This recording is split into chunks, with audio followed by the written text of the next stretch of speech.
Section 1. You will hear a man giving some information about transport in London. First, you have some time to look at questions 1 to 5.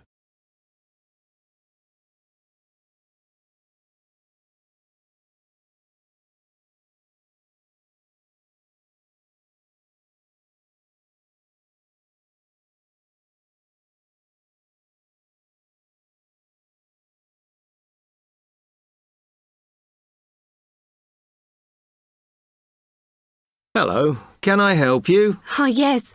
I was wondering what the best way was for me to get around London. Well, there are a lot of possibilities. As you probably realise, the main ways to get around are bus, train and tube. Oh?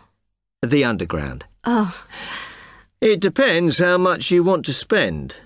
All forms of transport offer special tickets, such as cheap day returns on the trains and so on. Overall, you'll spend less on the bus as it operates on a basic flat fare for each journey. But of course it may not go to where you need to travel to. The mainline trains only operate in the outlying areas, though a few cross London, whereas the tube has stations which are placed in central areas of the city, close to the main sites and shops. Obviously there are more bus stops, but you will probably have to change buses to get where you want, which can be inconvenient. You will find that the buses are mainly in the central areas, but some tube lines go quite a long way out of London, so you could use this for longer journeys. Having said that, the tubes do get very crowded, so you should use the train if you want to sit down. It does depend where you're travelling to.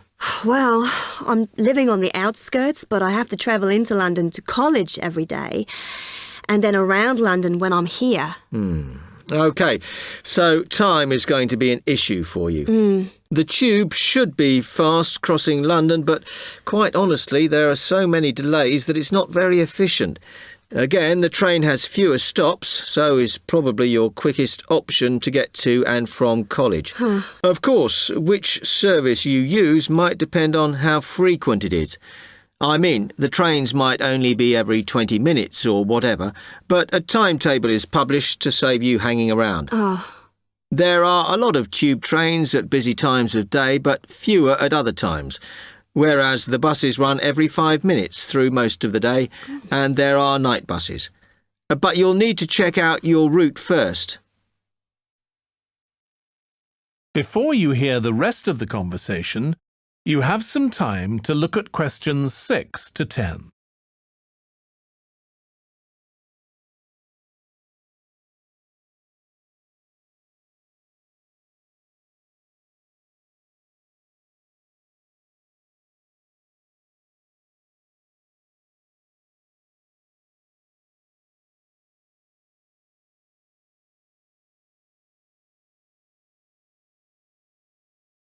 Now listen and answer questions 6 to 10.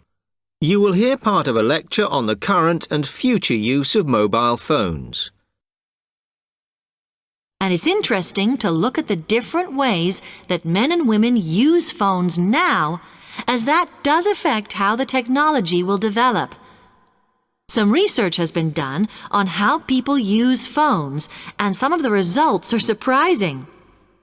One of the increasing usages of mobile phones is to get all sorts of data, such as phone numbers, the weather, train times, etc.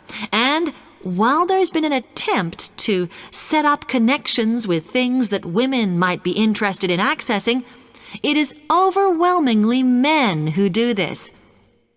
But what about the traditional use of a phone? To speak to people?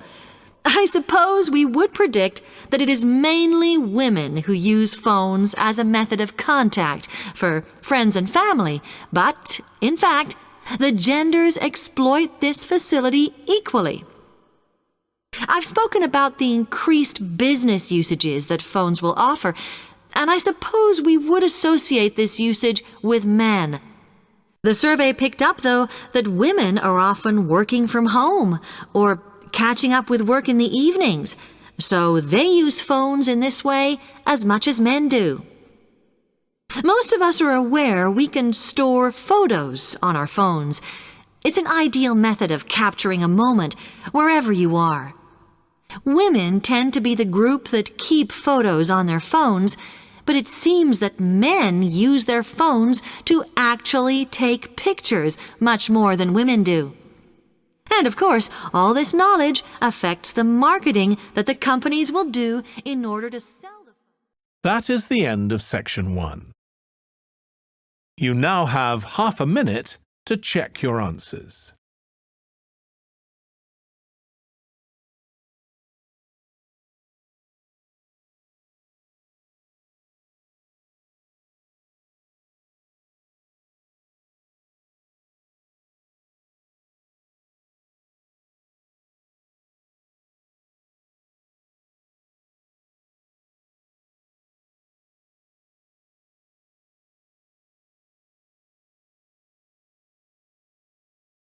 Now turn to section 2.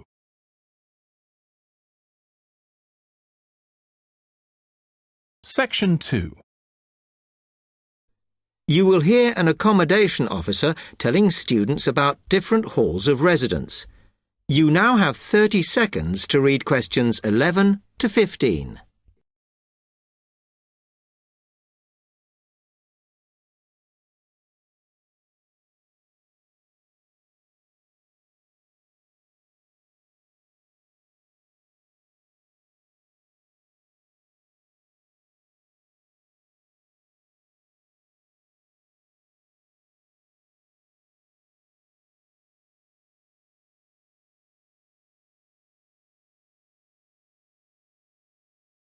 Good afternoon, and welcome to Stanton University. I'm here to tell you about the various halls of residence we have available, should you choose to come here. We aim to offer accommodation in halls to all first-year students, and you'll find there's a good variety to choose from. First of all, there's Brown Hall, which, as you'll see, is not the most modern of buildings, but it is very popular with some students. It's got a good sense of community, some nice refurbished kitchens, and unlike the other halls, it has recently had a gym built in its basement. Another option is Blake Residence, which is built like a large house, and so everybody cooks and eats together. It has its own sectioned-off bit of private garden and is even more peaceful because this is an all-girls residence. Although, of course, boys are allowed to visit the hall and, I understand, frequently take part in cooking dinner. The largest hall we have is Queen's Building, and this has been upgraded recently. The original parking area has been built on so that the hall now has a large common room, and each bedroom now has its own shower room, which many students regard as a real bonus. A further option is the Parkway Flats, which won an award for design in its day. And this building now has a preservation order on it. This has meant that only a limited amount could be done to upgrade it, and the surrounding area is important, so parking is not permitted around the flats.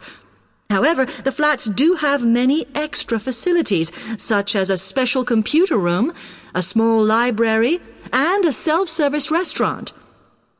The cost of breakfast, lunch, and dinner is covered in the fees for this hall, so it does look a bit more expensive. The last residence we can offer you is Temple Rise, which again is slightly more expensive than other halls as the rooms are larger. This has got very lovely views across to the coast, and this more than compensates for the fact that bathrooms here are shared between 6 students. However, the hall has domestic staff who clean the rooms once a week, so this is perhaps an attractive option for the messier amongst you. You now have 30 seconds to read questions 16 to 20.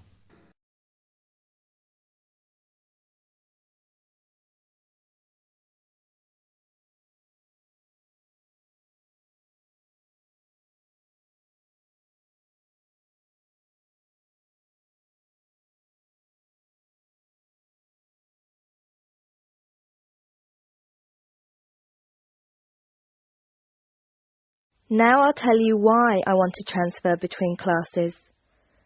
Mrs. Brooks, I really like my teacher and my classmates, but I find it very hard not to speak in my own language. I just begin to think in English when the class ends, and I'm surrounded by other people from my country, so it's natural that we all speak in our mother tongue. I have been looking around for a class where there are very few other people from my country, so I'll be forced to use English. The best class I can find is the evening class, which begins at 6 p.m. Most of the students in that class come from countries which speak Spanish, and I can't speak a word, so I must use English. I have an Italian friend in the class, and she tells me there are 2 Hong Kong Chinese, 6 Spanish speakers, and 1 Japanese student. She says most people speak English at the break, although sometimes the Spanish slip into their own language.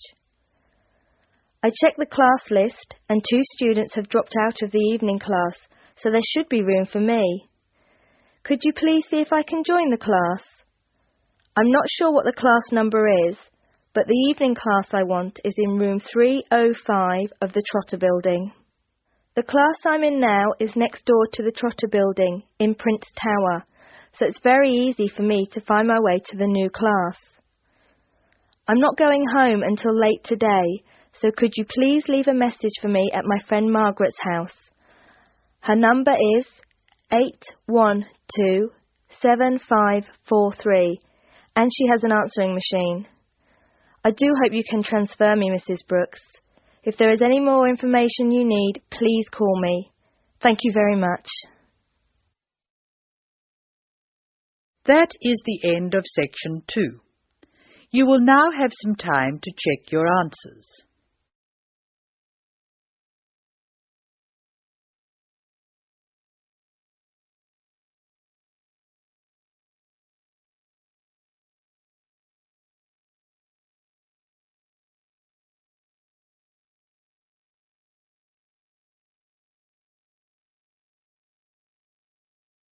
Now turn to section 3. Section 3.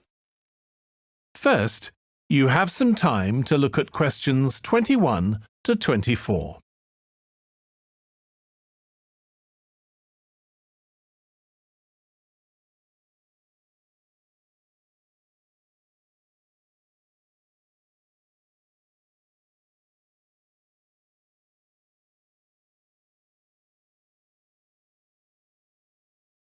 Now listen carefully and answer questions 21 to 24.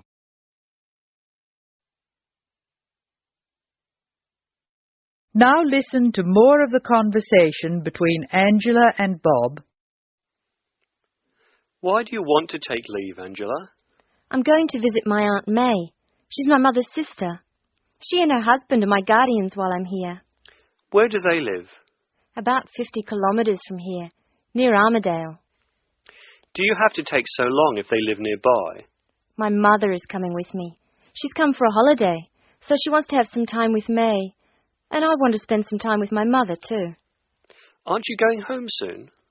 I've applied to extend my time here. I expect to go home in 12 months.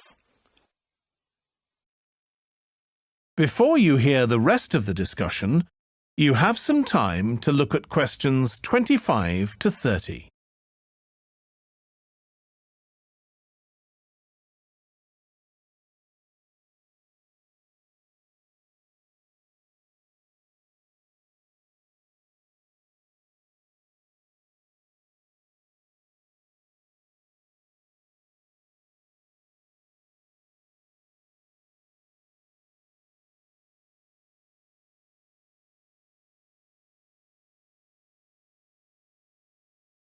Now listen and answer questions 25 to 30. Okay, what do we have to do now for the project? What's the best way to go about it? Well, Professor Carter suggested we set up a focus group to get some in-depth interviews, but I think that'll take a lot of time. Yeah, I agree.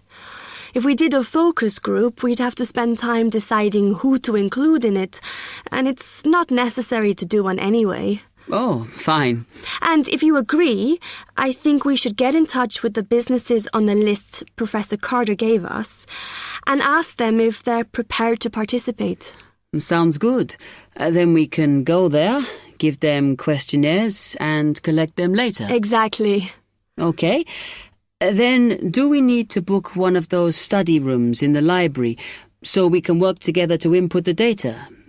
Perhaps not, as I guess just one of us could just sort it out actually. Yes, that would be easier. A lot of what we're doing is qualitative, so it'll be writing up rather than statistics. No software for that, I'm afraid. And I think it would look better if we had actual shots of some of the staff, because we're citing appearance as a factor in employability, aren't we? Yeah, okay. I'll factor that all in when I sort everything out tonight. I'm glad we decided to work together. I think it's going to work out well. Yes, well, given that we had to work in pairs on this project, I think we were right to choose each other. We complement each other academically, as we're each good at what the other isn't. In fact, we should have tried working together before. Yes. Now, how shall we split the work? I'll do the analysis, shall I? Oh, okay. It's just that it might be faster, because I'm used to doing it. Although your English is better than mine. I need more practice at reading, really. Okay, I'll do the presentation then, if that's okay with you. Yeah, sure. I don't mind speaking in public, but I hate preparing all the notes for them. The thing is, the tutor said one person should do the whole presentation, and he said he expects me to do it because I haven't done one yet. No, that's fine. Now, let's see. That is the end of section 3. You now have half a minute to check your answers.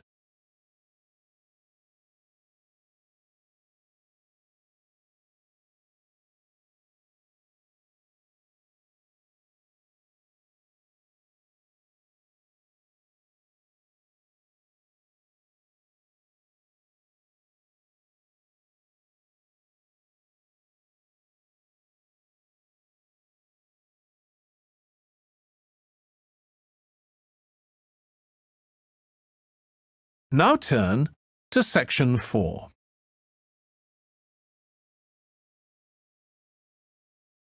Section 4. You will hear a talk about the pitfalls and pleasures of being a postgraduate student. First, you have some time to look at questions 31 to 40.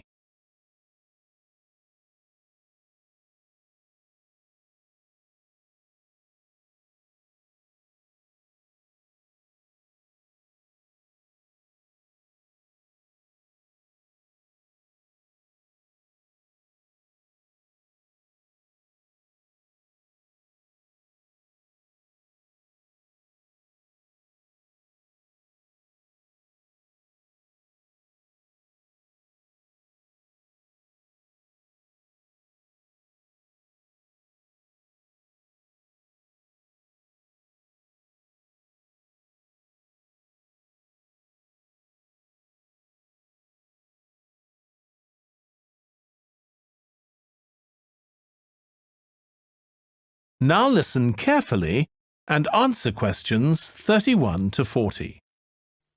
Postgraduates are about as easy to define as catching steam in a bucket. Courses can be vocational, for training, as research, as a preparation for research, or a combination of these. Also, you can choose between full-time and part-time. Increasingly, the approach to postgraduate study is becoming modular. The vast majority of postgraduates are doing short, taught courses, many of which provide specific vocational training.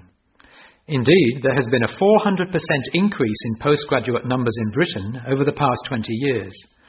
Current figures stand at just under 400,000. People undertake postgraduate study for many reasons. These may be academic, intellectual challenge, development of knowledge, vocational, training for a specific career goal, or only vague, drifting into further study.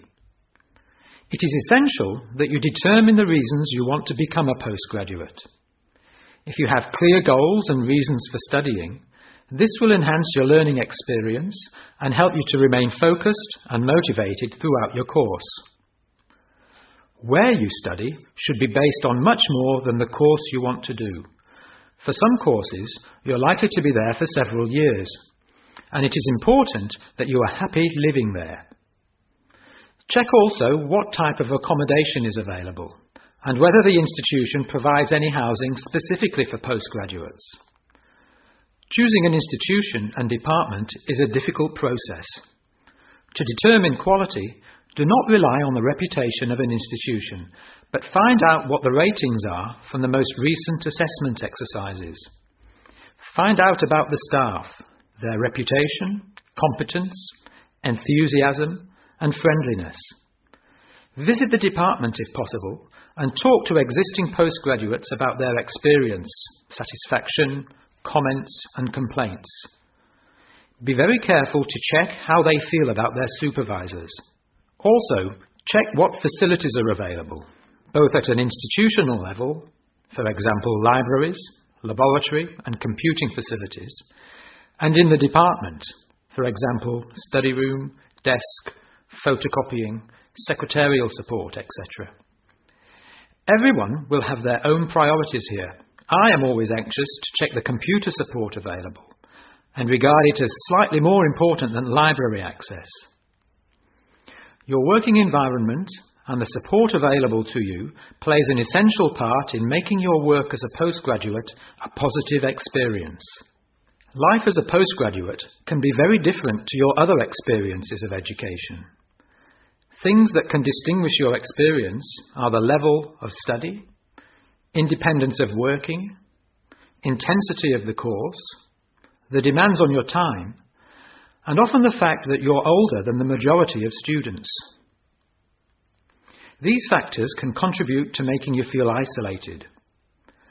However, there are several ways you can make sure that this is either short-lived or does not happen at all.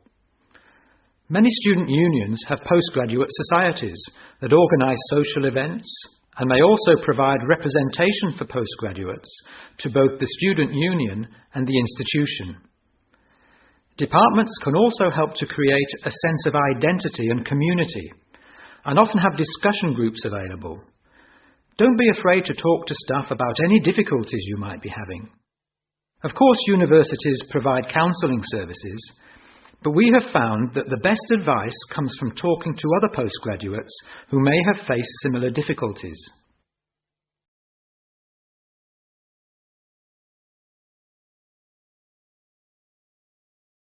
Okay, now many of you will have heard about the predicted death of newspapers, as people increasingly access the TV and the Internet for their news.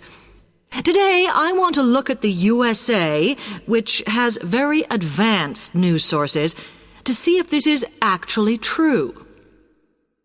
In the USA, the main news sources without doubt are TV, the Internet, and the press.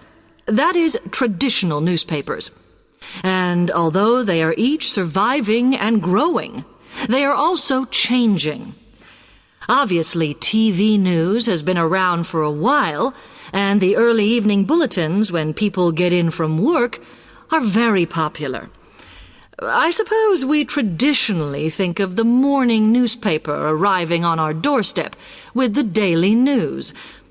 Interestingly, this is not borne out by the statistics, which show that readership in the U.S. is much higher when people have time to relax, when they're not working, especially on Sundays.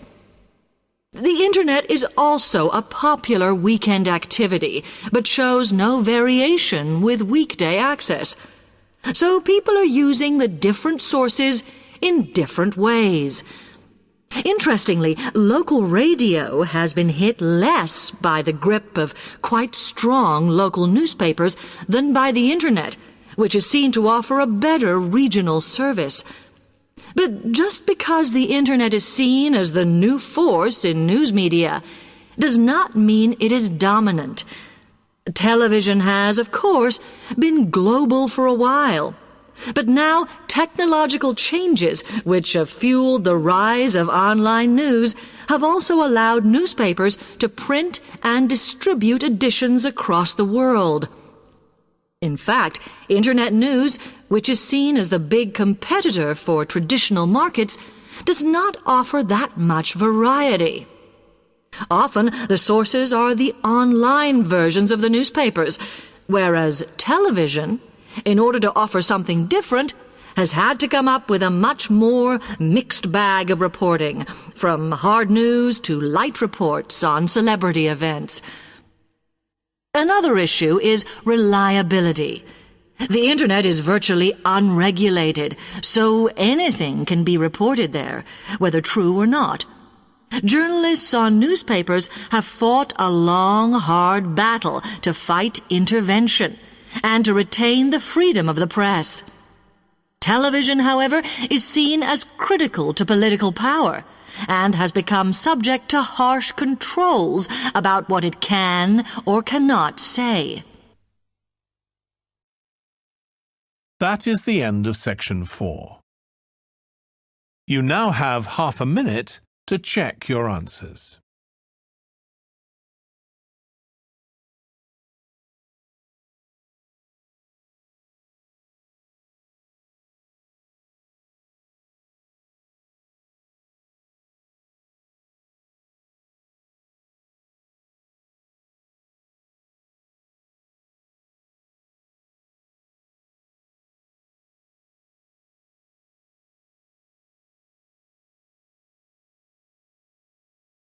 That is the end of the listening test.